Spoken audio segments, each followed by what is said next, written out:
It's definitely converging. So at least from our company, Immersion Neuroscience, we have um, call centers that use our technology to measure the emotional response that the call center agents are having. And some of those have built pop-ups that guide the individuals to understand the emotional state of the customer. So what's interesting about immersion is it's contagious, right? If I'm having an amazing experience, generally you are too. So instead of having the customer be measured neurologically, the customer service agent can be measured, whether in a store, on the phone.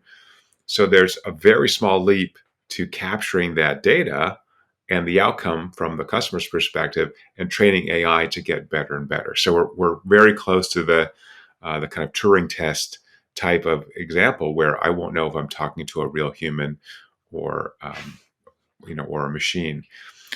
I don't think that's a bad thing, right? Because humans get tired, they get cranky, they all kinds of problems. But if I had a really good chatbot that could solve most of my problems, that'd be great, and could do it with positive affect, with sort of happiness. So as amazing amounts of data showing that just a happy, cashier, customer service agent hugely impacts my view of that company, how much I buy. So it's crazy amazing. So we have a client in the luxury retail space, a very, very well-known brand that you would know, and they were able to, by measuring immersion of their salespeople, this is retail, clothing retail, um, they could predict with about 80% accuracy which customers were going to buy by how immersed the salesperson were in that interpersonal experience. So again, if I had enough data like that, then I could begin to train a machine learning algorithm to give me that same level of wow, great to see you. Welcome back, Swami. So nice to have you. Little things, using name, making eye contact. Well, machines aren't not going to make eye contact, but an avatar could. Yeah, and also there's this familiarity effect. Psychologists called the mere exposure effect. So the more I see you, the more I like you in general, right? So some of those people I see a lot, then I really dislike them. But mostly the more I see you, and so if I'm coming into an online store and I'm seeing that, the customer, I'm seeing that same avatar that knows my name, knows how many times I've been there. Hey, Paul, welcome back. Last time you were here, you were looking at shirts, and would you like to see some of those again?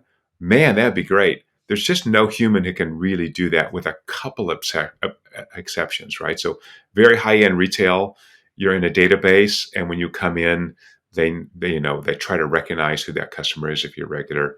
The Four Seasons Hotel does a very good job at that.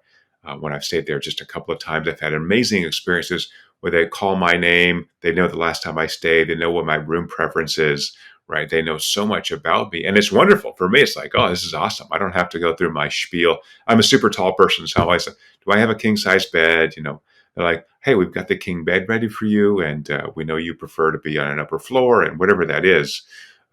That's awesome. So I just think, there are some things that machines are going to just do better than humans, and certainly do better consistently. So I'm not too worried about that, even though I am worried about the me being confused on whether this is a machine or a human. And I think that confusion, again, it's the whole reason we're crying at movies and those other things is our brains sort of get confused on, oh, Bambi's mother died, but my mother didn't die, right? Why would I be crying at a cartoon fake, deer that got killed? And that's really weird. So again, that reveals our deep social nature. So if I could have that powerful emotional experience when I walk into Gucci or the Four Seasons or whatever, that would be so great. Imagine having a screen where you walk. Let's say talk about retail. I walk in, I have a screen, and it does facial recognition, so it knows who I am. Hi, Paul. Welcome back to Gucci. Yeah. Last time you were here, we were looking at shoes. Would you like to see those shoes again? Cool. Again, there's no human that has that much. I mean, maybe if I had facial recognition and I shot it to a human, and maybe the AI does the first couple of rounds, and then the human comes in to sort of close the sale or to check in on me. So I'm okay with that.